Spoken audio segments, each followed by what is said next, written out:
നമ്മുടെ ലോകാരാധ്യനായിട്ടുള്ള നമ്മുടെ ബഹുമാന്യനായ പ്രധാനമന്ത്രി ഇവിടെ എത്തിക്കഴിഞ്ഞിരിക്കുകയാണ്. ശ്രീ നരേന്ദ്രമോദിജി നമ്മളെല്ലാവരെയും അഭിസംബോധന ചെയ്തുകൊണ്ട് പ്രസംഗിക്കുന്നതിനായി ഇവിടെ എത്തിച്ചേർന്നിരിക്കുകയാണ്.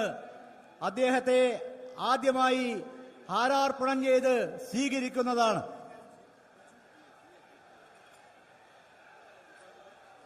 ആദ്യമായി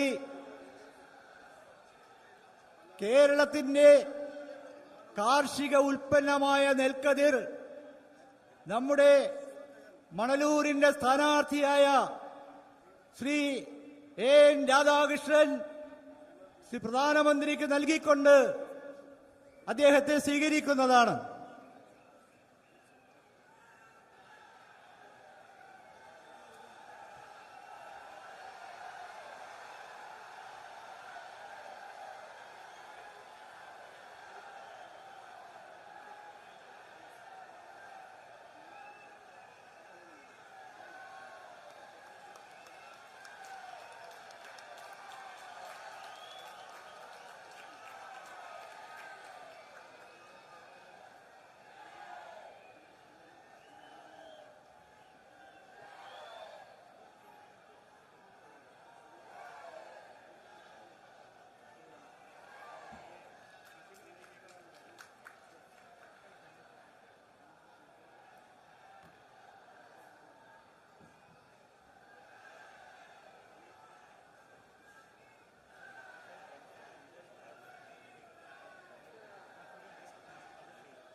ഈ ജന മഹാസമുദ്രത്തെ പതിനായിരക്കണക്കിന് പ്രവർത്തകന്മാരെ അവരെ അഭിസംബോധന ചെയ്തുകൊണ്ട് നമ്മുടെ ബഹുമാന്യനായ പ്രധാനമന്ത്രി ശ്രീ നരേന്ദ്രമോദിജി സംസാരിക്കുന്നതാണ്. അദ്ദേഹത്തെ ഞാൻ ക്ഷണിക്കുന്നു. ഈ പ്രഭാഷണം പരിഭാഷപ്പെടുത്തുന്നതിനായി ശ്രീ വി മുരളീധരൻ നമ്മുടെ മുൻ സംസ്ഥാന പ്രസിഡന്റ് അദ്ദേഹത്തെയും ക്ഷണിക്കുന്നു.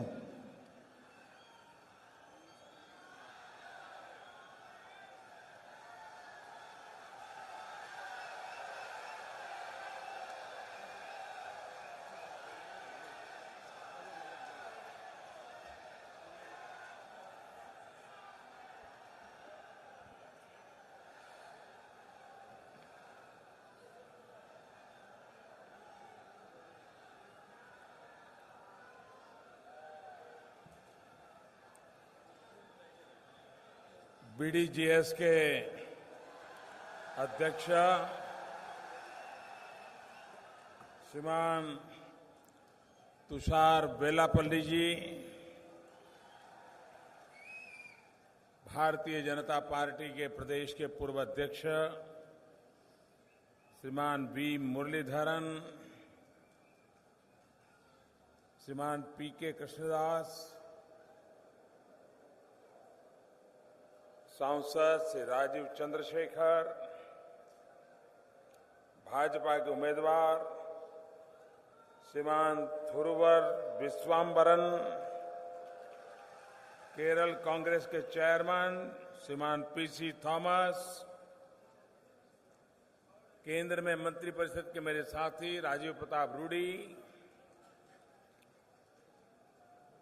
श्रीमान एन के मोहनदास, श्रुति लता गंगाधरन, श्रीमान पीजे बाबू, श्रीमान हरिविजयन, श्रीमान ईएस बीजू, श्रीमान बी गोपा कुमार, श्रीमान थोरावुर सुरेश, श्रीमान के वामालोजानन, श्रीमान सीपी सथियन, श्रीमान प्रवीण प्रभु, श्रीमान पीसी साइरिस, श्रीमान साजी,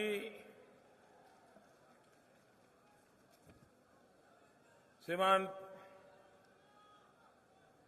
पीजे थॉमस, श्रीमान नीलकंठन मास्टर, डॉक्टर कदाविल चंद्रन, श्रीमान जैकब पीटर, श्रीमान कुरुविला मैथ्यू, श्रीमान ए.के. नजीर, श्रीमान जी जोसेफ, प्रोफेसर प्रकाश कुरियकोश, श्रीमान नारायण नंबूदरी और विशाल संख्या में पधारे हुए मेरे प्यारे भाइयों और बहनों, വേദിയിലുള്ള BDJSന്റെ അധ്യക്ഷൻ ശ്രീ തുഷാർ വെള്ളാപ്പള്ളി അവർകൾ, ഭാരതീയ ജനതാ പാർട്ടിയുടെ മുൻ സംസ്ഥാന അധ്യക്ഷൻ ശ്രീ PK കൃഷ്ണദാസ്, राज्यसभांगम श्री राजीव चंद्रशेखर। आप नाम नहीं बोलोगे तो चलेगा, नाम तो समझ गए होंगे। नाम का कोई ट्रांसलेशन नहीं करना है। दैवत्तिंते स्वंतः नाहिले एंटे प्रियपेट्टा सहोदरी सहोदर नमारक नमस्कारम।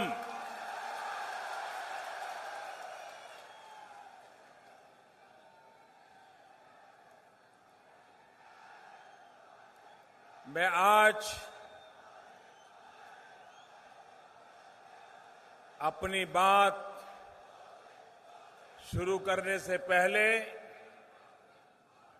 मेरे केरल के भाइयों बहनों को एक खुशखबरी देना चाहता हूं। ഞാനിന്ന് എൻ്റെ ഈ അഭിസംബോധന തുടങ്ങുന്നതിന് മുൻപ് കേരളത്തിലെ സഹോദരി സഹോദരന്മാരോട് ഒരു കാര്യം അറിയാൻ ആഗ്രഹിക്കുകയാണ്.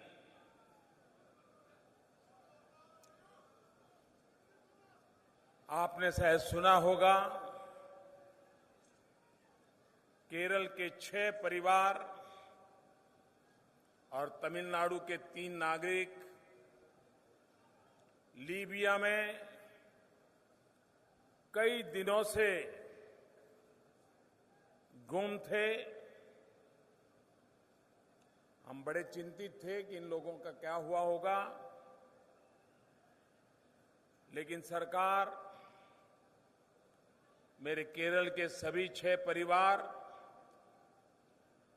और 3 तमिल नागरिक, टोटल 29 लोग, उनको बचा लिया है और कल या परसों तक वो कोची पहुंच जाएंगे। तो ये खुशखबरी है हम लोगों के लिए कि हमारे विदेश में काम करने जाने वाले लोगों की जिंदगी के लिए भारत सरकार हर संभव उनके सुख दुख की साथी रह करके मदद करने का प्रयास करती हैं। मेरे लिए खुशी की बात है कि हमारे ये 6 परिवार भारत लौट रहे हैं और अपने परिवार के साथ उनका मिलन हो जाएगा। എൻ്റെ വാക്കുകൾ ആരംഭിക്കുന്നതിന് മുൻപ് കേരളത്തിലെ സഹോദരി സഹോദരന്മാർക്ക് ഒരു സന്തോഷ വാർത്ത അറിയിക്കാൻ ആഗ്രഹിക്കുകയാണ്. കേരളത്തിലെ 6 കുടുംബങ്ങളും തമിഴ്നാട്ടിൽ നിന്നുള്ള 3 പേരും ഉൾപ്പെടെ 6 പേരും തമിഴ്നാട്ടിൽ നിന്നുള്ള 3 പേരും ഉൾപ്പെടെ 9 പേർ ലിബിയയിൽ കഴിഞ്ഞ കുറേ ദിവസങ്ങളായിട്ട് അവരെ കാണാതായ ഒരു വാർത്ത, ഒരു സംഭവം നടന്നിരിക്കുകയായിരുന്നു. അവരെ രക്ഷപ്പെടുത്താൻ വേണ്ടിയിട്ടുള്ള എല്ലാ ശ്രമങ്ങളും കഴിഞ്ഞ കുറേ ദിവസങ്ങളായിട്ട് നടത്തിക്കൊണ്ടിരിക്കുകയാണ്. ആ സന്തോഷകരമായിട്ടുള്ള ഒരു വാർത്ത അറിയിച്ചുകൊണ്ട് ഞാൻ എൻ്റെ വാക്കുകൾ ആരംഭിക്കുകയാണ്. ആ 9 പേരെയും രക്ഷപ്പെടുത്താൻ സാധിച്ചിരിക്കുന്നു. അവരെ ഏതാനും ദിവസങ്ങൾക്കകം തിരിച്ച് നമ്മുടെ നാട്ടിലേക്ക് എത്തും. അവർക്ക് വേണ്ടിയിട്ടുള്ള അവരെ രക്ഷപ്പെടുത്താനും അവരെ തിരിച്ച് നാട്ടിലെത്തിക്കാനും വേണ്ടിയുള്ള എല്ലാ ശ്രമങ്ങളും നടത്താൻ സാധിച്ചതിൽ കേന്ദ്ര സർക്കാരിന് അതിയായിട്ടുള്ള സന്തോഷമുണ്ട്. जब मानवता, ह्यूमन राइट्स, इन बातों की चर्चा होती है तो ज्यादातर पश्चिम के देशों का ही नाम आता है और कुछ लोग तो हैं जिनको हिंदुस्तान को उपदेश देने की आदत हो गई है। लेकिन आज मैं गर्व से कह सकता हूं कि मानवीय मूल्यों के संदर्भ में, मानवतावाद के लिए, डिग्निटी ऑफ ह्यूमन बीइंग के लिए भारत और भारत सरकार और भारत के 125 करोड़ नागरिक जितने जागरूक हैं, संवेदनशील हैं, आज दुनिया के अंदर हमने एक ऐसी स्थिति पैदा की है कि मानवतावाद के विषय में, भारत के संबंध में विश्व को नए सिरे से सोचने के लिए मजबूर किया है।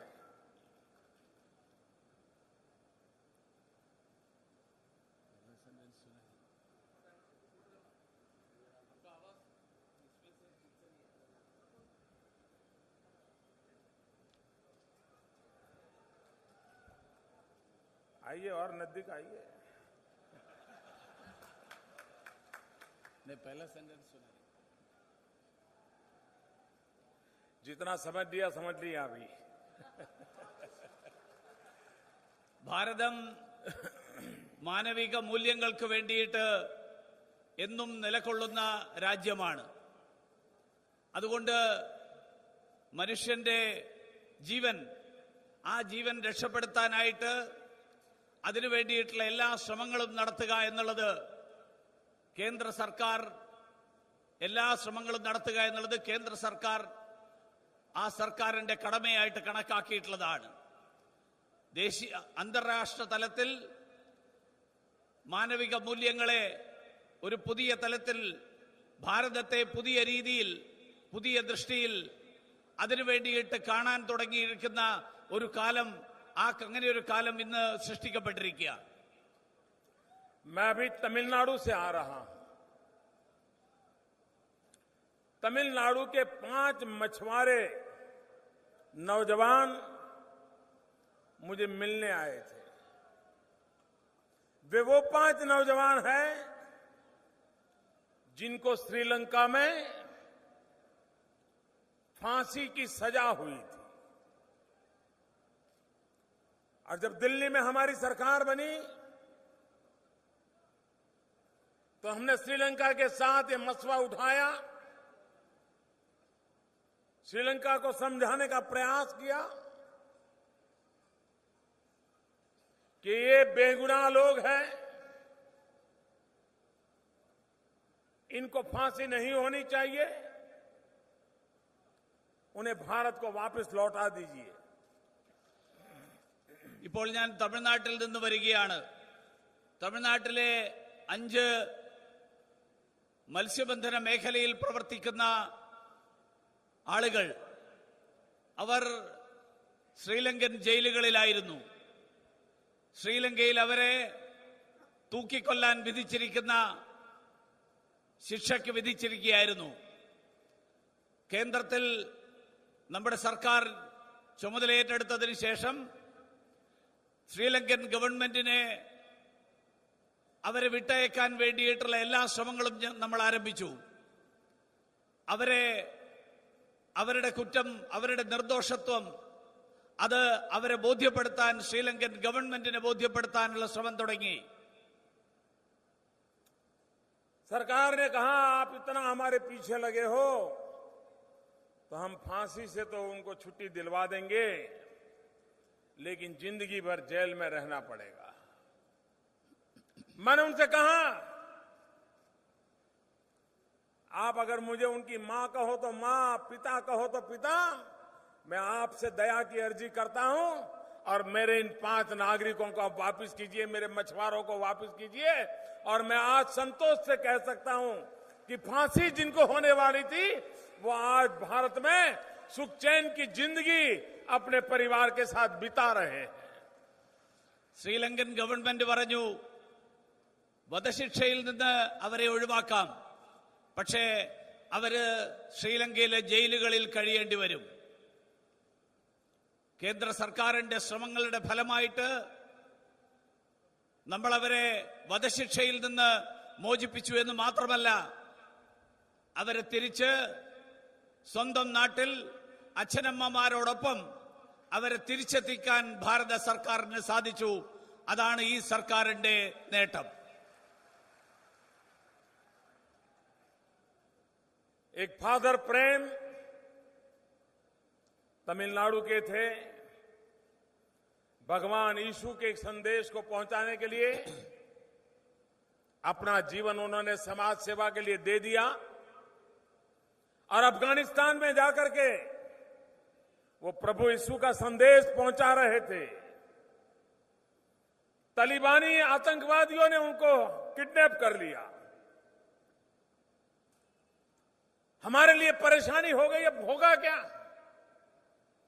क्या फादर प्रेम जिंदा बचेंगे कि नहीं बचेंगे? आतंकवादी उनको जिंदा रखेंगे या मार देंगे? उनको वापस लाया जाए तो कैसे लाया जाए? 9 महीने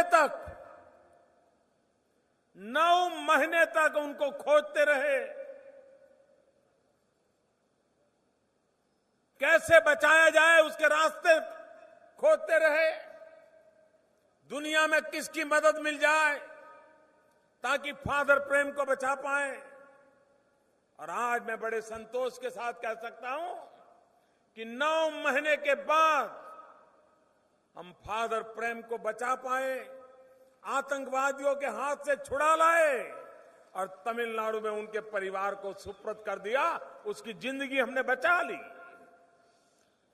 തമിഴ്നാട്ടിലെ ഫാദർ പ്രേം അദ്ദേഹം ജീവിതം മുഴുവൻ യേശുക്രിസ്തുവിന്റെ സുവിശേഷം ആ സുവിശേഷം പ്രചരിപ്പിക്കാനായിട്ട് ജീവിതം സമർപ്പിച്ച വ്യക്തിയാണ്. അദ്ദേഹം ആ സുവിശേഷ വൃത്തിക്കായിട്ട് അഫ്ഗാനിസ്ഥാനിൽ പ്രവർത്തിച്ചു വരികയായിരുന്നു. അവിടെ താലിബാനി ഭീകരവാദികൾ അദ്ദേഹത്തെ തട്ടിക്കൊണ്ടുപോയി. 9 മാസക്കാലത്തോളം അദ്ദേഹത്തെ അന്വേഷിച്ചു. അദ്ദേഹത്തെക്കുറിച്ചുള്ള എന്തെങ്കിലും വിവരങ്ങൾ കിട്ടാൻ വേണ്ടിയിട്ടുള്ള മുഴുവൻ ശ്രമങ്ങളും നടത്തി. ലോകം മുഴുവനുള്ള എല്ലാ ഏജൻസികളും എല്ലാ മേഖലകളിലും നമ്മൾ അന്വേഷിച്ചു. അവസാനം താലിബാനി ഭീകരരിൽ നിന്ന് അദ്ദേഹത്തെ തട്ടിക്കൊണ്ടുപോയി വധിക്കുമെന്നുള്ള ഭീഷണി, ആ ഭീഷണി മുടങ്ങിയിരുന്ന കാലത്ത് അതിൽ നിന്ന് അദ്ദേഹത്തെ രക്ഷപ്പെടുത്തിക്കൊണ്ട് അദ്ദേഹത്തെ തിരിച്ചെത്തിച്ചു. അദ്ദേഹത്തിന്റെ മാതാപിതാക്കളെ ഏൽപ്പിച്ചു കൊടുത്തു. ഇന്ന് അദ്ദേഹം അദ്ദേഹത്തിന്റെ സ്വന്തം നാട്ടിൽ അദ്ദേഹത്തിന്റെ മാതാപിതാക്കളോടൊപ്പം അദ്ദേഹം സുഖമായിട്ട് ജീവിക്കുന്നു. हमारे केरल की 39 नर्स नौजवान बेटियां, कोई हिंदू बेटी थी, कोई मुसलमान बेटी थी, कोई ईसाई बेटी थी, गल्फ कंट्रीज में नर्स के नाते सेवा भाव से काम कर रही थी. आतंकवादी उठा के ले गए. आतंकवादियों के हाथ से जिंदा बेटियों को बचाना कितना कठिन होता है आप अंदाज लगा सकते हैं. उन बेटियों को हम सुरक्षित ले आए, केरल उनके घर तक पहुंचाया और उनके परिवार को सुपुर्द कर दिया. കേരളത്തിലെ 39 നഴ്സുമാര് അവർ ജോലി ചെയ്തിരുന്ന സ്ഥലത്ത് നിന്ന് വിദേശ രാജ്യത്ത് അറബ് രാജ്യങ്ങളിൽ അവരെ ഭീകരവാദികൾ തട്ടിക്കൊണ്ടുപോയി. അതിൽ എല്ലാ മതങ്ങളിലും മതവിശ്വാസങ്ങളിലും പെടുന്നവരുണ്ടായിരുന്നു. ഹിന്ദു, മുസ്ലിം, ക്രിസ്ത്യൻ അങ്ങനെയുള്ള വിവിധ വിഭാഗങ്ങളിൽ പെടുന്നവർ. കേന്ദ്ര സർക്കാർ ആ ഭീകരവാദികളിൽ നിന്നും അവരെ രക്ഷപ്പെടുത്തി ഒരു പോറലും ഏൽക്കാതെ അവരെ കേരളത്തിൽ തിരിച്ചെത്തിച്ച് അവരുടെ മാതാപിതാക്കൾക്ക് തിരിച്ചേൽപ്പിച്ചു കൊടുത്തു. കേന്ദ്ര സർക്കാർ ഈ പ്രവർത്തനം നടത്താൻ സാധിച്ചത് കേന്ദ്ര സർക്കാരിന്റെ പരിശ്രമത്തിന്റെ ഫലമായിട്ടാണ്. यमन में लड़ाई हुई, बमबार्डिंग चल रही थी, हजारों भारतीय फंसे पड़े थे. केरल के नागरिक थे, तमिलनाडु के थे, करीब करीब हिंदुस्तान के सभी राज्यों के थे. भारत ने बीड़ा उठाया उन लोगों को जिंदा वहां से निकालने का और हजारों लोगों को जिंदा निकाल के लाए. केरल के लोगों को केरल उनके घर तक पहुंचाया. इतना ही नहीं, दुनिया के 80 देशों के नागरिकों को बचा करके हमने बाहर निकाला. യമനിൽ യുദ്ധം കൊണ്ട് കെടുതി ബാധിച്ച പ്രദേശങ്ങളിൽ ആയിരക്കണക്കിന് ഭാരതീയർ, അതിൽ മലയാളികളുണ്ട്, തമിഴ്നാട്ടുകാരുണ്ട്, ഈ രാജ്യത്തെ വിവിധ സംസ്ഥാനങ്ങളിലുള്ളവരുണ്ട്. അങ്ങനെയുള്ളവർ അവിടെ യുദ്ധത്തിന്റെ ഫലമായിട്ട് അവിടെ കുടുങ്ങിപ്പോയപ്പോൾ അവരെ രക്ഷപ്പെടുത്താൻ, ആയിരങ്ങളെ രക്ഷപ്പെടുത്താൻ കേന്ദ്ര സർക്കാരിന്റെ ശ്രമങ്ങൾ കൊണ്ട് സാധിച്ചു. അതുമാത്രമല്ല, ലോകത്തെ 80 രാജ്യങ്ങളിലെ പൗരന്മാരെ രക്ഷപ്പെടുത്തി അവരെ അതത് രാജ്യങ്ങളിലേക്ക് എത്തിക്കാൻ കേന്ദ്ര സർക്കാരിന്റെ, ഇന്ത്യയുടെ സർക്കാരിന്റെ, ഭാരത സർക്കാരിന്റെ പരിശ്രമങ്ങൾ കൊണ്ട് സാധിച്ചു. मालदीव एक बार पानी का संकट आया भयंकर, पूरे देश के लिए पीने का पानी नहीं था। एक पूरे देश को पूरे सप्ताह भर भारत से जहाजों में, विमानों में पानी ले जाकर पिलाया और दुनिया भर के जो टूरिस्ट वहां आए थे उनकी भी खातिरदारी करने का काम हिंदुस्तान ने करके दिखाया। മാലിയിൽ ഒരാഴ്ചക്കാലത്തോളം അവിടെ വെള്ളം പോലും കിട്ടാത്ത ഒരു സാഹചര്യം. അവിടുത്തെ ജനങ്ങൾ വെള്ളം കുടിക്കാൻ പോലും അവർക്ക് സാധിക്കാത്ത ഒരു സാഹചര്യമുണ്ടായി. ഒരു രാജ്യത്തെ ജനങ്ങൾക്ക് മുഴുവൻ കുടിവെള്ളം എത്തിക്കാൻ, ആ കുടിവെള്ളം എത്തിക്കാനുള്ള പരിശ്രമം നടത്തിയത് ഇന്ത്യ ഗവൺമെന്റ് ആണ്. അതിലൂടെ ഒരു രാജ്യത്തെ ജനങ്ങളെ മുഴുവൻ രക്ഷിക്കാൻ അതിന് ഭാരത സർക്കാരിന് സാധിച്ചു. नेपाल में भयंकर भूकंप आया, दुनिया भर के टूरिस्ट वहां फंसे हुए थे, जीवन और मौत के बीच जिंदगियां जूझती थी।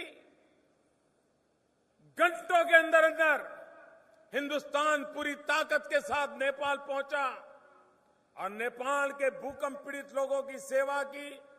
आज भी वो सेवा चालू है।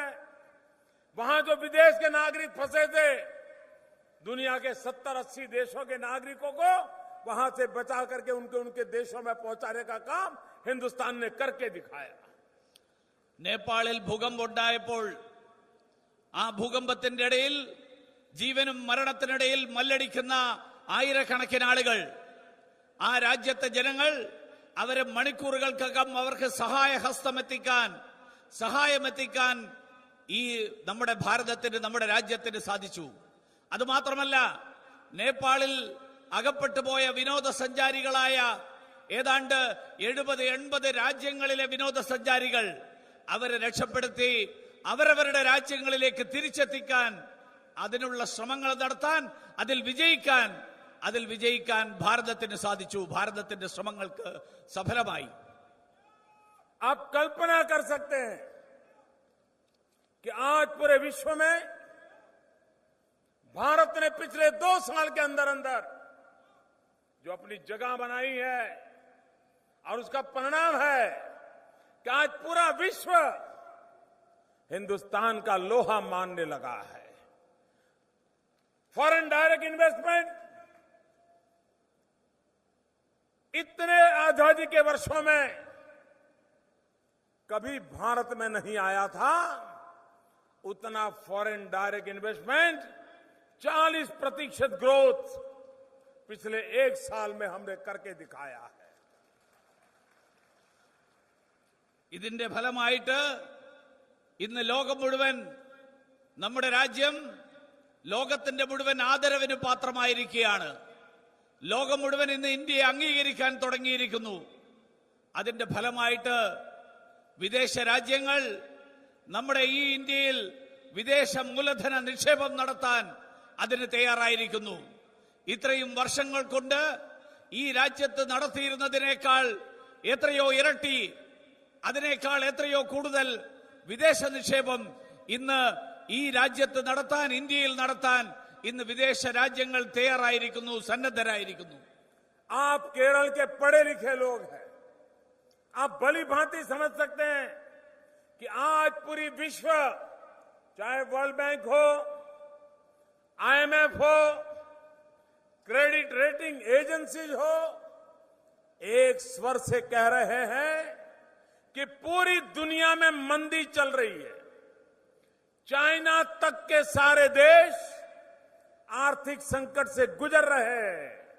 लेकिन ऐसे समय एक अकेला हिंदुस्तान तेज गति से आर्थिक विकास कर रहा है, ये पूरी दुनिया कह रही है।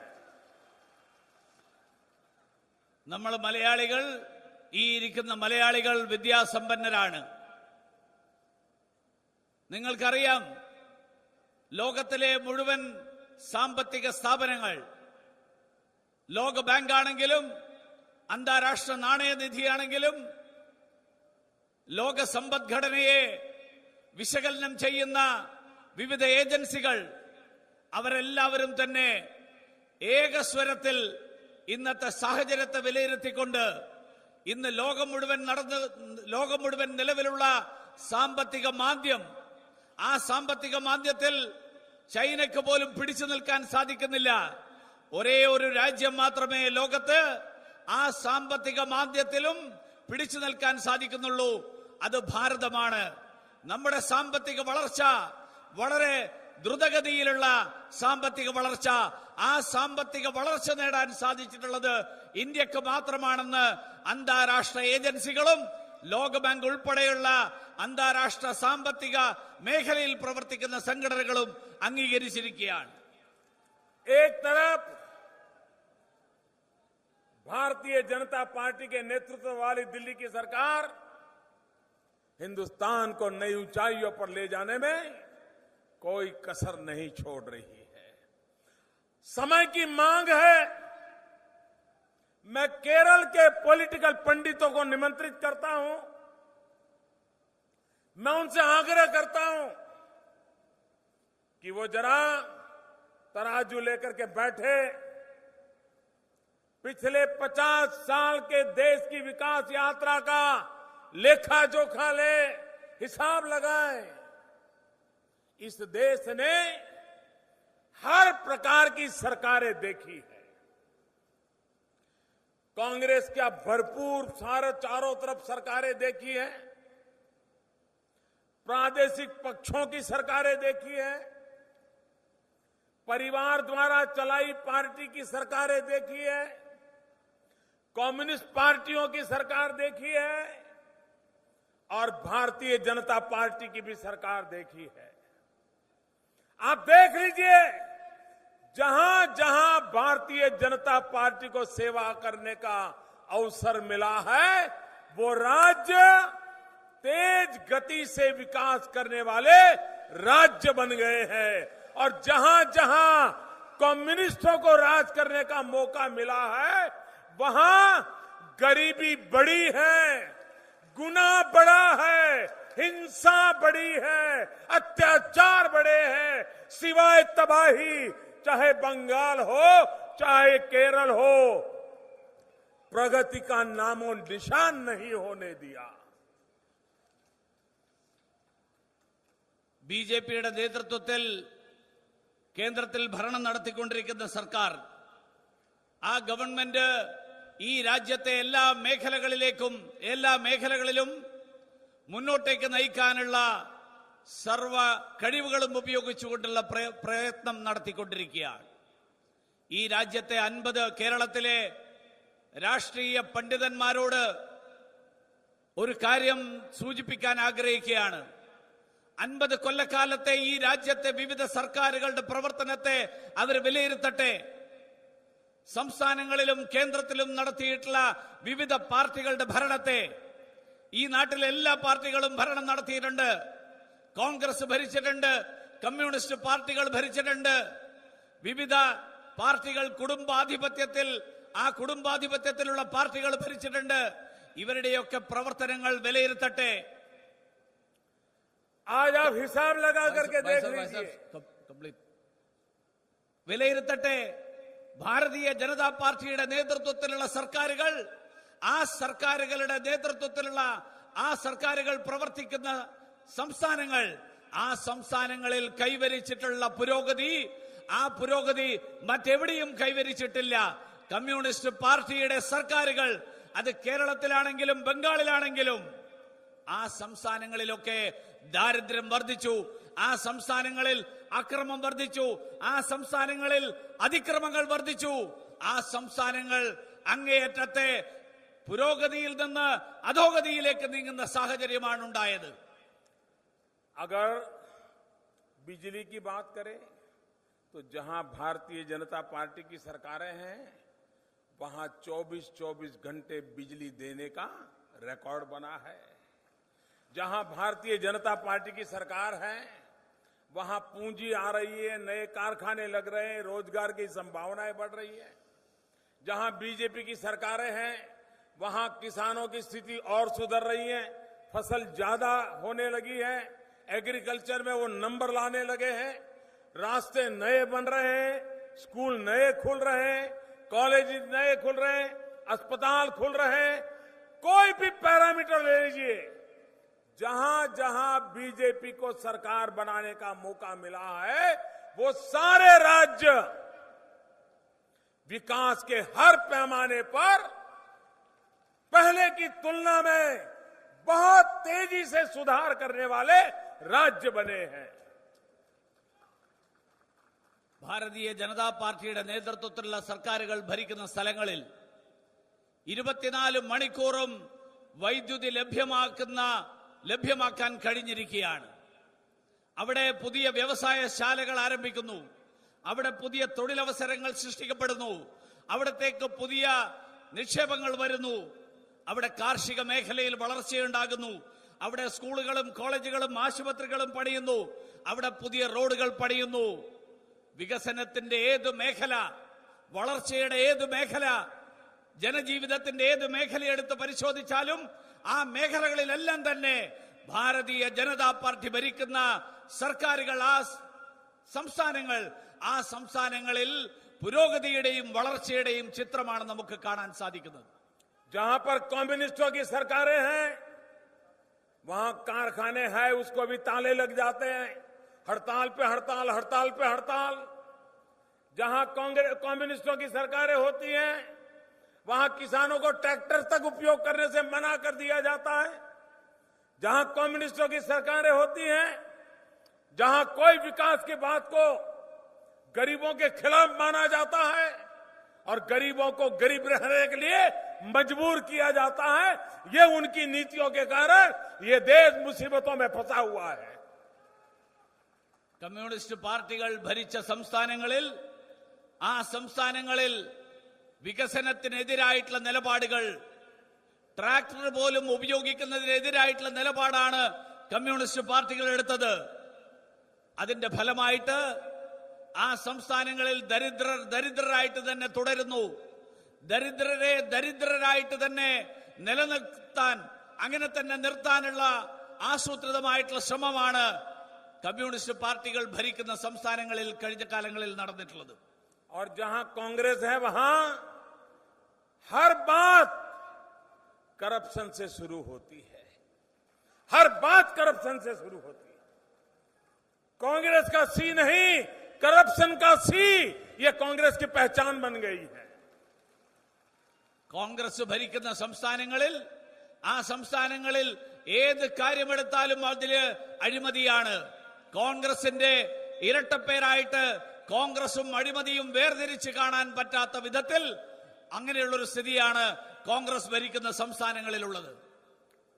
2 साल पहले जरा अखबार निकाल करके देख लीजिए, सारे अखबार भरे पड़े थे, रोज नया भ्रष्टाचार का कांड उजागर होता था. कभी कोयले में चोरी, कभी 2G में चोरी, कभी हेलीकॉप्टर में चोरी. न जाने कोई विषय ऐसा बचा था कि जहां पर दिल्ली की कांग्रेस की सरकार भ्रष्टाचार में उसका नाम न आया हो, ऐसी कोई घटना नहीं मिलेगी आपको. 2 വർഷം മുമ്പത്തെ സ്ഥിതി നമുക്കെല്ലാവർക്കും ഓർമ്മയുണ്ടാവും. ആ കാലത്തെ വാർത്തകൾ, പത്രങ്ങളിലെ വാർത്തകൾ എടുത്തു നോക്കിയാൽ മതി, ആ പത്രങ്ങൾ എടുത്താൽ മതി. എല്ലാ ദിവസവും ഓരോ ദിവസവും പുതിയ പുതിയ വാർത്തകൾ, അഴിമതിയുടെ കഥകളാണ് പറഞ്ഞുകൊണ്ടിരുന്നത്. വിവിധ മേഖലകളിൽ, കൽക്കരിയുടെ മേഖലയിൽ, സ്പെക്ട്രത്തിന്റെ കാര്യത്തിൽ, അങ്ങനെ നിരവധി മേഖലകളിൽ ഏത് കാര്യത്തിലാണെങ്കിലും അതിൽ അഴിമതിയുടെ സ്ഥിതി. അതാണ് കേന്ദ്രത്തിൽ കോൺഗ്രസിന്റെ നേതൃത്വത്തിലുള്ള സർക്കാർ അവർ ഭരിച്ചിരുന്ന കാലത്ത് അവർ ചെയ്തിരുന്നത്. इतना ही नहीं, दिल्ली में जो कांग्रेस वाले बैठे हैं वो तो कोयले में चोरी करते थे। कोयला खदानों में होता है, वहां अंधेरा होता है, अंधेरे में चोरी करते थे। लेकिन ये केरल के तो ऐसे नेता हैं कि चमकते सूरज में से चोरी करना जानते हैं, सोलार में से चोरी कर लेते हैं। ഡൽഹിയിലെ കോൺഗ്രസ് സർക്കാർ കൽക്കരിയാണ് അവര് വെട്ടിപ്പിന്റെ കേന്ദ്രമായിട്ടെടുത്തത്. കൽക്കരി ഖനികളിലാണ്, ഖനിയിൽ ഇരുട്ടാണ്, ഇരുട്ടിലാണ് അവര് വെട്ടിപ്പ് നടത്തിയത് ഡൽഹിയിൽ. പക്ഷെ കേരളത്തിൽ പ്രകാശിച്ചു നിൽക്കുന്ന സൂര്യൻ, ആ സൂര്യന്റെ വെളിച്ചത്തിൽ, സൂര്യന്റെ ഊർജമാണ് കേരളത്തിൽ വെട്ടിപ്പിനുള്ള മാർഗമായിട്ട് കേരളത്തിലെ കോൺഗ്രസ് നേതാക്കന്മാർ കണ്ടെത്തിയത്. मुझे दिल्ली में पहुंचने के बाद मुझे केरल के सरकारी बाबुओं से मिलने का मौका मिलने लगा। सरकारी अफसरों से, छोटे कामदारों से मिलने का अवसर मिला। उनकी बातें सुनकर के मैं हैरान हूं। सारे केरल सरकार के कर्मचारी, यहां के सारे एम्प्लॉय ये अनुभव करते हैं कि लेफ्ट राइट दोनों ने सरकारें चलाई ऐसे हैं कि हम सरकारी गवर्नमेंट एम्प्लॉय को बंधुआ मजदूर बना दिया है। ये आते हैं तो उस टोली को अपमानित करते हैं और ये आते हैं तो उस टोली को अपमानित करते हैं। आधी सरकार ठप रहती है, उनको कोई काम तक नहीं दिया जाता है। गवर्नमेंट एम्प्लॉय के साथ कोई सरकार इस प्रकार के वैर भाव से काम करे तो इस जनता का भला कैसे होगा?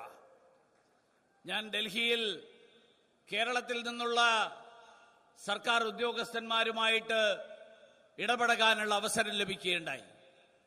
കേരളത്തിൽ നിന്നുള്ള ഉയർന്ന ഉദ്യോഗസ്ഥന്മാർ തൊട്ട് താഴേക്കടയിലുള്ള ഉദ്യോഗസ്ഥന്മാർ വരെ അവർ കേരളത്തിലെ കാര്യങ്ങൾ പറഞ്ഞപ്പോ ഞാൻ ഞെട്ടിപ്പോയി.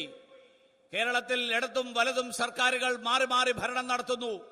ഒരു സർക്കാർ വരുമ്പോൾ പകുതി ആളുകളെ, കുറെ ആളുകളെ മാറ്റി നിർത്തും, കുറെ ആളുകളെ ഒഴിവാക്കി നിർത്തും. അടുത്ത ഗവൺമെന്റ് വരുമ്പോ വേറെ കുറെ ആളുകളെ ഒഴിവാക്കി നിർത്തും. ഈ മാറി മാറി ഭരണം നടത്തിക്കൊണ്ടിരിക്കുന്ന ഗവൺമെന്റുകൾ, ഇടതും വലതും മുന്നണികൾ പകുതി സർക്കാർ ഉദ്യോഗസ്ഥന്മാരെ മാറ്റി നിർത്തിക്കൊണ്ട് അവരെ ഒരു തരത്തിലുള്ള പ്രവർത്തനങ്ങളിലും പങ്കാളിയാക്കാതെയാണ് ഈ നാട്ടിൽ ഭരണം നടത്തിയിരുന്നത്. എങ്ങനെ ഒരു സർക്കാരിന്, ഒരു ഗവൺമെന്റിന് സർക്കാർ ഉദ്യോഗസ്ഥന്മാരുടെ ഇടയിൽ ഈ തരത്തിലുള്ള വിവേചനം കാണിക്കാൻ സാധിക്കും? എങ്ങനെ പകുതി സർക്കാർ ഉദ്യോഗസ്ഥന്മാരെ നിഷ്ക്രിയരാക്കിക്കൊണ്ട് ഈ നാട്ടിൽ ഭരണം, ഈ നാട്ടിൽ ജനങ്ങൾക്ക് നന്മ ചെയ്യാൻ സാധിക്കും?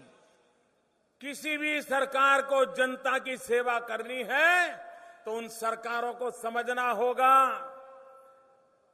कि सरकारी मुलाजिमों, सरकारी एम्प्लॉय, गवर्नमेंट एम्प्लॉय, चाहे वो टीचर हो, चाहे वो पुलिस वाला हो, चाहे वो अस्पताल में काम करने वाले स्टाफ हो, चाहे सरकार में काम करने वाले क्लरिकल हो, किसी भी डिपार्टमेंट में काम करने वाले लोग हो, जब तक आप उनकी डिग्निटी की चिंता नहीं करोगे, उनके मान सम्मान की चिंता नहीं करोगे, तो कभी भी वो जनता की सेवा करने के लिए प्रेरित नहीं होगे। आज केरल में, केरल के गवर्नमेंट एम्प्लॉय की डिग्निटी, केरल के गवर्नमेंट एम्प्लॉय का गौरव, सम्मान, ये हमारी प्राथमिकता है। और इसलिए मैं कहता हूं, मैं केरल के गवर्नमेंट मुलाजिमों को कहना चाहता हूं कि इस बार बीजेपी की सरकार अगर केरल में बनी, आपकी डिग्निटी के लिए, आपके गौरव के लिए ये सरकार हर कोशिश करती रहेगी, ये मैं विश्वास दिलाना चाहता हूं। സർക്കാർ ഉദ്യോഗസ്ഥന്മാർ, ആ സർക്കാർ ഉദ്യോഗസ്ഥന്മാർ ഏത് മേഖലയിൽ പ്രവർത്തിക്കുന്നവരാണെങ്കിലും ശരി, അവർ പോലീസിലാവട്ടെ, അവർ ആശുപത്രിയിലാവട്ടെ, അവർ അധ്യാപകരാവട്ടെ, ഏത് മേഖലയിൽ പ്രവർത്തിക്കുന്നവരാണെങ്കിലും ശരി, അവർക്ക് അവർ അർഹിക്കുന്ന ആദരവ് നൽകേണ്ടതുണ്ട്. ആ ആദരവ് നൽകിക്കൊണ്ട് മാത്രമേ അവർക്ക് ഈ സമൂഹത്തിന്റെ പ്രശ്നങ്ങൾ പരിഹരിക്കാൻ വേണ്ടിയിട്ട് അവരെ പ്രവർത്തിക്കാൻ പ്രേരിപ്പിക്കാൻ സാധിക്കുകയുള്ളൂ. ഈ കേരളത്തിലെ സർക്കാർ ഉദ്യോഗസ്ഥന്മാരെ കഴിഞ്ഞ കാലങ്ങളിൽ വന്നിട്ടുള്ള വിവിധ രാഷ്ട്രീയ പാർട്ടികൾ, ഇടതും വലതും മുന്നണികളുടെ സർക്കാരുകൾ, ആ സർക്കാരുകൾ ആ ആദരവും അവർ അർഹിക്കുന്ന അംഗീകാരവും നൽകിയിട്ടില്ല എന്നുള്ളതാണ് വാസ്തവം. കേന്ദ്ര സർക്കാർ ആ അംഗീകാരം നൽകാൻ പ്രതിജ്ഞാബദ്ധമാണ്. കേന്ദ്ര സർക്കാർ, കേരളത്തിലെ സർക്കാർ ഉദ്യോഗസ്ഥന്മാര് അവരെല്ലാവരും ഈ നാട്ടിലെ ജനങ്ങൾക്ക് വേണ്ടിയിട്ട് പ്രവർത്തിക്കുന്നവരായിട്ട് മാറണം. അതിനാവശ്യമായിട്ടുള്ള അംഗീകാരം നൽകാൻ, ആദരവ് നൽകാൻ തയ്യാറാണ്, അതിന് പ്രതിജ്ഞാബദ്ധമാണ്. आपने देखा होगा हमारे देश की सेना, हमारी फौज हम लोगों के सुख चैन के लिए कैसे जिंदगी खपाती है, जान हथेली पर रख करके कैसा हमारी रक्षा के लिए वो जुटी रहती है। सेना के जवान पिछले 30 साल 40 साल से 1 रैंक 1 पेंशन के लिए दिल्ली सरकार के मुलाजिमों की डिग्निटी, इनकी परवाह नहीं, इनको फौजियों के सम्मान की भी परवाह नहीं।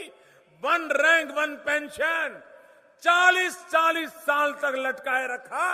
मेरे भाइयों बहनों, हमने आकर के वो वादा निभाया और आज देश के लाखों फौजी जो हमारे लिए जीते मरते हैं, उनको हमने 1 रैंक 1 पेंशन दे दिया। നമ്മുടെ സായുധ സേനകൾ, ആ സായുധ സേനകളിലുള്ള ജവാന്മാർ, അവർ നമ്മുടെ ജീവിതം സുരക്ഷിതമാക്കാൻ വേണ്ടിയിട്ട് അവരുടെ ജീവൻ തൃണവൽഗണിച്ചുകൊണ്ട് പ്രവർത്തിക്കുന്നവരാണ്. അങ്ങനെയുള്ളവരുടെ 30-40 വർഷങ്ങളായിട്ടുള്ള അവരുടെ ആവശ്യമാണ്, അവരുന്നയിക്കുന്ന ഏറ്റവും പ്രധാനപ്പെട്ട ആവശ്യമാണ് 1 റാങ്ക് 1 പെൻഷൻ. കേന്ദ്രത്തിൽ കോൺഗ്രസിന്റെ സർക്കാർ ഭരണം നടത്തി, മാർക്സിസ്റ്റ് പാർട്ടിയുടെ പിന്തുണയോടുകൂടിയുള്ള സർക്കാർ ഭരണം നടത്തി. അവരാരും തന്നെ കേന്ദ്രത്തിലെ സർക്കാരുകൾ ഈ സായുധ സേനകളുടെ ജവാന്മാരുടെ ആവശ്യത്തെ പരിഗണിച്ചില്ല. നമ്മുടെ സർക്കാർ, ഭാരതീയ ജനതാ പാർട്ടിയുടെ സർക്കാർ കേന്ദ്രത്തിൽ ഭരണത്തിൽ വന്നതിന് ശേഷമാണ് 30-40 കൊല്ലക്കാലത്തെ ദീർഘകാലത്തെ ഈ ആവശ്യം പരിഗണിച്ചുകൊണ്ട് അത് അനുവദിക്കാനുള്ള തീരുമാനമെടുത്തത്. നമ്മുടെ ജീവൻ സുരക്ഷിതമാകാൻ വേണ്ടിയിട്ട് സ്വന്തം ജീവൻ ബലിയർപ്പിക്കാൻ തയ്യാറായി, സ്വന്തം ജീവൻ പോലും തൃണവൽഗണിച്ചുകൊണ്ട് അവരുടെ ജീവിതം സുഖകരമാക്കാൻ വേണ്ടിയിട്ടുള്ള തീരുമാനമെടുത്തത് ഭാരതീയ ജനതാ പാർട്ടിയുടെ നേതൃത്വത്തിലുള്ള സർക്കാരാണ്. और इसलिए भाइयों बहनों, मैं विशेष रूप से केरल के गवर्नमेंट एम्प्लॉय को आज विशेष रूप से कहना चाहता हूं कि आपकी डिग्निटी, आपका सम्मान, आपके हक, अगर उसके लिए कोई काम कर सकता है तो वो सिर्फ भारतीय जनता पार्टी की सरकार कर सकती है. അതുകൊണ്ട് കേരളത്തിലെ ജനങ്ങളോട്, കേരളത്തിലെ സർക്കാർ ഉദ്യോഗസ്ഥന്മാരോട് ഒരു കാര്യം വീണ്ടും സൂചിപ്പിക്കാൻ ആഗ്രഹിക്കുകയാണ്. നിങ്ങൾ അർഹിക്കുന്ന മാന്യത, നിങ്ങളുടെ അംഗീകാരം, നിങ്ങളുടെ അവകാശങ്ങൾ, ആ അവകാശങ്ങൾ അത് അംഗീകരിക്കാനും അത് നടപ്പിലാക്കാനും അതിന് സാധിക്കുന്ന സർക്കാർ, അതിന് പ്രതിജ്ഞാബദ്ധമായിട്ടുള്ള സർക്കാർ കേന്ദ്രത്തിലുള്ള അല്ലെങ്കിൽ ഭാരതീയ ജനതാ പാർട്ടിയുടെ സർക്കാരാണ്. मेरे प्यारे केरल के भाइयों बहनों, मेरी आपके लिए एक शिकायत है. आप इतने पढ़े लिखे हैं, इतने समझदार हैं, हिंदुस्तान में जिस कोने में जाते हैं आप केरल का नाम रोशन करते हैं.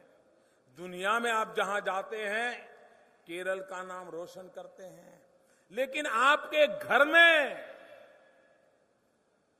ये जो लेफ्ट वाले हैं और राइट वाले जो कांग्रेस वाले हैं, ये आपको मूर्ख बना रहे हैं. ये बात आप समझ क्यों नहीं पाते हैं? मेरी शिकायत है.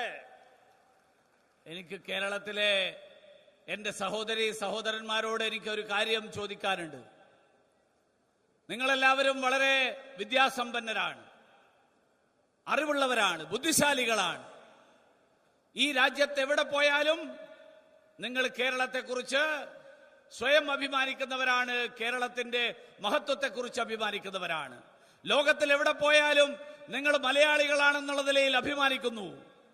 പക്ഷേ കേരളത്തില് കഴിഞ്ഞ 50-60 വർഷങ്ങളായിട്ട് ഭരണം നടത്തിക്കൊണ്ടിരിക്കുന്ന ഈ ഇടതുപക്ഷവും കോൺഗ്രസും അവർ നിങ്ങളെ വിഡ്ഢികളാക്കുന്നു. അതെന്തുകൊണ്ട് തിരിച്ചറിയുന്നില്ല എന്നാണ് എനിക്ക് നിങ്ങളോട് ചോദിക്കാനുള്ള എന്റെ പരിഭവം. आप देखिए, उन्होंने ऐसी छवि बनाई है कि ये दो अलग पार्टियां हैं, ये दो एक दूसरे के खिलाफ है, और आप भी मानते हैं ये दो अलग पार्टियां हैं, एक दूसरे के खिलाफ है. ये बिल्कुल झूठ है. ये दो पार्टियां अलग है ही नहीं, ये एक ही पार्टी है. सिर्फ आप लोगों को भ्रमित करने के लिए ये आपको समझा रहे हैं. जब जब दिल्ली में कांग्रेस सरकार को समर्थन की जरूरत पड़ी, कम्युनिस्टों ने दिया. अभी बंगाल में चुनाव था, कम्युनिस्ट और कांग्रेस मिलकर के चुनाव लड़ रहे थे, और यहां केरल में वो ड्रामेबाजी कर रहे हैं कि वो लड़ रहे हैं. वो लड़ नहीं रहे हैं. कोई तीसरा आकर के केरल का भला न कर दे, इसके लिए दोनों मिलकर के खेल खेलते हैं. और उनके बीच में, ये लेफ्ट और राइट के बीच में समझौता है, और इवन जैसा समझौता है इनका. 5 साल लेफ्ट वाले लूटेंगे, फिर पारी आएगी 5 साल राइट वालों की, कांग्रेस वाले लूटेंगे, फिर 5 साल इनकी बारी, फिर 5 साल इनकी बारी, फिर 4 साल फिर की बारी. वे लूटते चले जा रहे हैं. कभी कम्युनिस्टों की सरकार आई और कांग्रेस के भ्रष्टाचार को उजागर किया, किसी को जेल में डाला, ऐसी एक घटना हुई है. जब कांग्रेस की सरकार आई, लेफ्ट वालों का भ्रष्टाचार खोला, उनको जेल में डाला, ऐसी कोई घटना घटी है? तेरी भी चुप, मेरी भी चुप, यही इन दोनों का कारोबार चल रहा है, और आपका भविष्य बर्बाद हो रहा है. ഈ രണ്ട് മുന്നണികൾ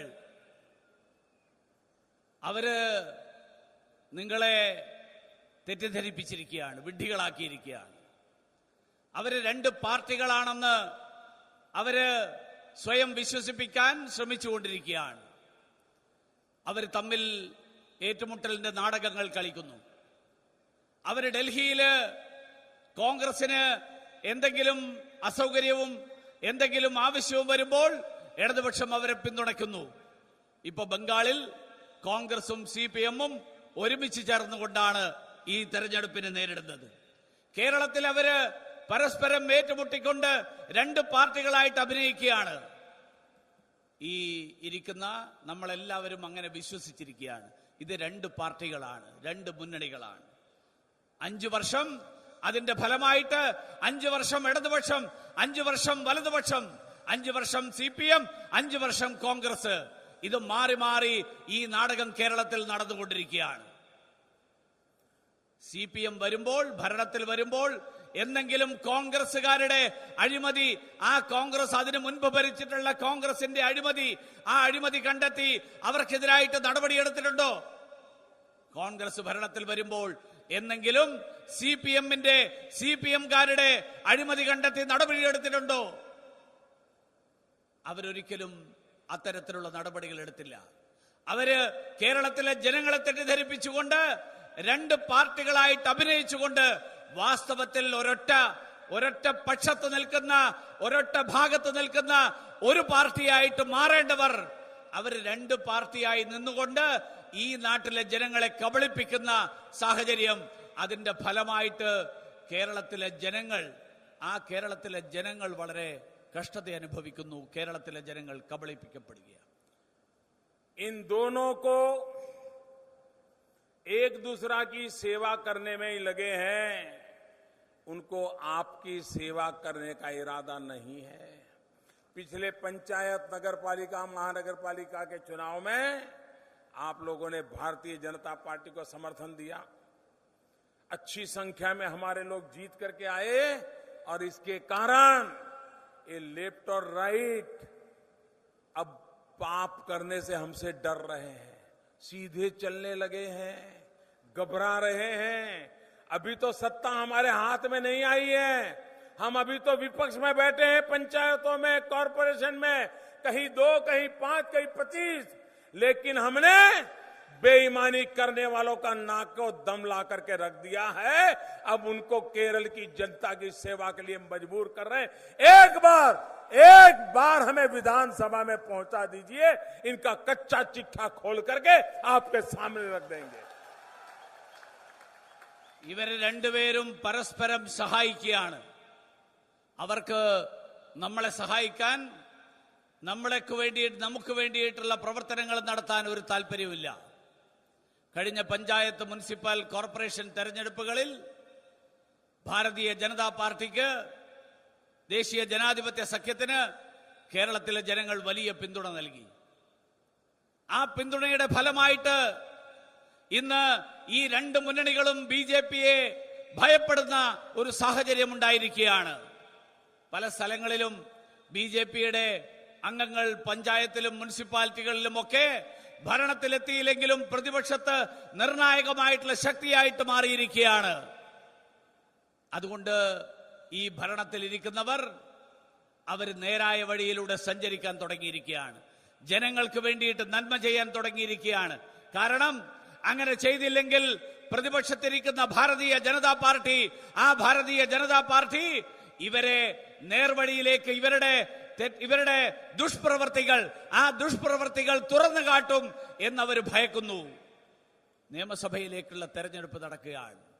ഈ നിയമസഭയിലേക്കുള്ള തെരഞ്ഞെടുപ്പിൽ കേരളത്തിലെ ജനങ്ങൾക്ക് കേരളത്തിന് സഹായിക്കാൻ, കേരളത്തിന് ഗുണകരമായിട്ടുള്ള സാഹചര്യം ഉണ്ടാകണമെങ്കിൽ കേരളത്തിൽ നിയമസഭാ തെരഞ്ഞെടുപ്പിലും ഭാരതീയ ജനതാ പാർട്ടിക്ക് വലിയ ജനപിന്തുണ, ആ ജനപിന്തുണ, ജനങ്ങളുടെ പിന്തുണ ഉണ്ടാകേണ്ടത് ആവശ്യമാണ്. मेरे प्यारे भाइयों बहनों, केरल के पास इतनी शक्ति है, पूरी दुनिया के टूरिज्म को आकर्षित करने की ताकत केरल में है। यहां के एक भी नौजवान को केरल के बाहर रोजी रोटी कमाने के लिए जाना पड़े, ऐसी केरल की स्थिति नहीं है।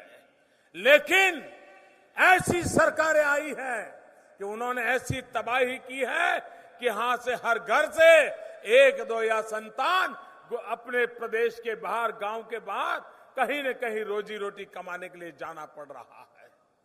കേരളത്തിന്റെ പ്രകൃതി ഭംഗി, ആ പ്രകൃതി ഭംഗി അത്യന്തം രമണീയമായിട്ടുള്ളതാണ്. ലോകം മുഴുവനുള്ള വിനോദസഞ്ചാരികൾ ഈ കേരളത്തിലേക്ക് ഒഴുകിയെത്തുന്ന ഈ പ്രകൃതി ഭംഗി ഈ നാട്ടിൽ ഒരാൾക്ക് പോലും തൊഴിലിന് വേണ്ടി പുറത്തു പോകേണ്ട സാഹചര്യം ഉണ്ടാകാത്ത തരത്തിൽ ഈ നാട്ടിലെ സമ്പദ്ഘടനയെ വളർത്തിയെടുക്കാൻ കഴിവുള്ളതാണ്.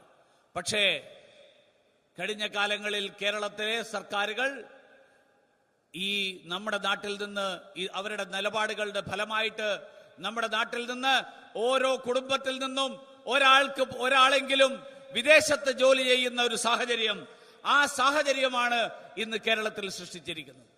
और इसलिए मेरे प्यारे भाइयों बहनों, केरल के नौजवानों को रोजगार के अवसर उपलब्ध कराने के लिए केरल को विकास की नई ऊंचाइयों पर ले जाना जरूरी है. और हम वो लोग हैं जिनका एक ही मंत्र है, सबका साथ सबका विकास. അതുകൊണ്ട് കേരളത്തിലെ ചെറുപ്പക്കാർക്ക് തൊഴിലവസരങ്ങൾ സൃഷ്ടിക്കാനുള്ള പദ്ധതികൾ ആവിഷ്കരിക്കപ്പെടേണ്ടതുണ്ട്. അതുണ്ടാവണമെങ്കിൽ കേരളം വളർച്ചയിലേക്കും പുരോഗതിയിലേക്കും നീങ്ങണം. അതിനുള്ള മുദ്രാവാക്യമാണ് എല്ലാവരോടുമൊപ്പം എല്ലാവർക്കും വേണ്ടി, സബ്കാ സാത്ത് സബ്കാ വികാസ്. എല്ലാവരോടുമൊപ്പം എല്ലാവരുടെയും പുരോഗതി. और इसलिए मेरे प्यारे भाइयों बहनों, केरल में सरकार बनाने के लिए वोट नहीं करना है। केरल में किसी को एमएलए बनाने के लिए वोट नहीं करना है। केरल में किसी दल की मदद करने के लिए वोट नहीं करना है। ये चुनाव ऐसा है कि केरल के लोगों ने केरल का भाग्य बदलने के लिए वोट करना है। അതുകൊണ്ട് നമ്മൾ ഈ നടക്കാൻ പോകുന്ന തെരഞ്ഞെടുപ്പിൽ ഏതെങ്കിലും ഒരാളെ എംഎൽഎ ആക്കാൻ വേണ്ടിയിട്ടല്ല നമ്മൾ വോട്ട് ചെയ്യേണ്ടത്. ഏതെങ്കിലും ഒരു പാർട്ടിയെ ഭരണത്തിലെത്താൻ വേണ്ടിയല്ല, ആർക്കെങ്കിലും അധികാരത്തിലെത്താൻ വേണ്ടിയല്ല. പകരം ഈ നാടിന്റെ ഭാവി, ആ ഭാഗധേയം നിർണയിക്കാൻ, അതിൽ പരിവർത്തനം വരുത്താൻ വേണ്ടിയിട്ടുള്ള ഒരു വിധിയെഴുത്താണ് വരാൻ പോകുന്ന തെരഞ്ഞെടുപ്പിൽ ഉണ്ടാകേണ്ടത്. मेरे केरल के प्यारे भाई और बहनों, केरल का भाग्य आपकी उंगली में है। केरल का भाग्य क्या होगा वो सब आपकी उंगली में लिखा हुआ है। 16 तारीख को आपकी उंगली मशीन पर कहां बटन दबाती है उस पर केरल का भाग्य तय होने वाला है। കേരളത്തിന്റെ ഭാവി നമ്മൾ ഓരോരുത്തരുടെയും വിരൽ തുമ്പിലാണ്. ആ വിരൽ 16-ാം തീയതി പോളിംഗ് ബൂത്തിലെ ബാലറ്റ് മെഷീനിൽ അതിൽ ഏത് ബട്ടണിലാണ് ആ വിരൽ ചെന്ന് സ്പർശിക്കാൻ പോകുന്നത് എന്നുള്ളതിനനുസരിച്ചിരിക്കും കേരളത്തിന്റെ ഭാവി. അതുകൊണ്ടാണ് കേരളത്തിന്റെ ഭാവി നിങ്ങളുടെ വിരൽ തുമ്പിലാണെന്ന് ഞാൻ സൂചിപ്പിച്ചത്. और इसलिए केरल का भाग्य जब आपकी उंगली के अंदर है तो मैं आपसे आग्रह करता हूं कि ये उंगली विकास के लिए वोट दे, ये उंगली लोटस को वोट दे, ये उंगली केरल का भाग्य बदलने के लिए वोट दे। यही मैं आपसे प्रार्थना करने आया हूं. അതുകൊണ്ട് കേരളത്തിന്റെ ഭാവി നിങ്ങൾ ഓരോരുത്തരുടെയും വിരൽ തുമ്പിലാണ് എന്നുള്ളതുകൊണ്ട് ഞാൻ നിങ്ങളോട് അഭ്യർത്ഥിക്കാൻ എത്തിയിരിക്കുകയാണ്. ആ ഭാവി, കേരളത്തിന്റെ ഭാവി ശോഭനമാക്കാൻ വേണ്ടിയിട്ട് ആ വിരൽ സ്പർശിക്കേണ്ടത് വികസനത്തിന് വേണ്ടിയിട്ടുള്ള സ്പർശനമായിരിക്കണം. ആ വിരൽ സ്പർശിക്കേണ്ടത് കേരളത്തിന്റെ ഭാവി ശോഭനമാക്കാൻ വേണ്ടിയിട്ടുള്ള ഒരു സ്പർശമായിരിക്കണം. इतनी विशाल सभा वो इस बात का सबूत है कि इस बार भारतीय जनता पार्टी केरल की भाग्य विधाता बनने वाली है. ഇത്രയും വിശാലമായിട്ടുള്ള ഈ സമ്മേളനം, ഈ വിശാലമായ ജനതതി, അത് കേരളത്തിന്റെ ഭാവി, ആ ഭാവി നിർണയിക്കാനുള്ള ശക്തിയായിട്ട് ഭാരതീയ ജനതാ പാർട്ടി മാറിയിരിക്കുന്നു എന്നുള്ളതിന്റെ ദൃഷ്ടാന്തമാണ്, അതിന്റെ സൂചനയാണ്. इतनी बड़ी संख्या में आकर के आपने मुझे आशीर्वाद दिए, हमारे सभी उम्मीदवारों को आशीर्वाद दिए, इसके लिए मैं हृदय से आपका बहुत आभारी हूं. और आपने मोबाइल फोन की लाइट जला करके जिस शानदार स्वागत किया, ये मेरे दिल को छू गया है. मैं इसके लिए विशेष रूप से आपका आभार व्यक्त करता हूं.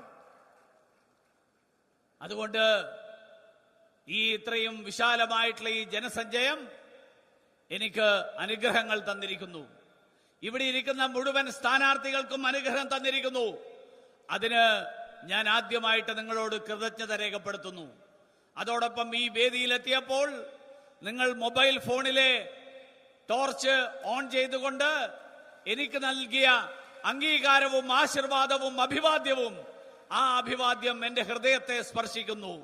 ആ അഭിവാദ്യത്തിന് എനിക്ക് പ്രത്യേകമായിട്ട് നിങ്ങളോട് ഒരിക്കൽ കൂടി നന്ദി രേഖപ്പെടുത്തേണ്ടതുണ്ട്.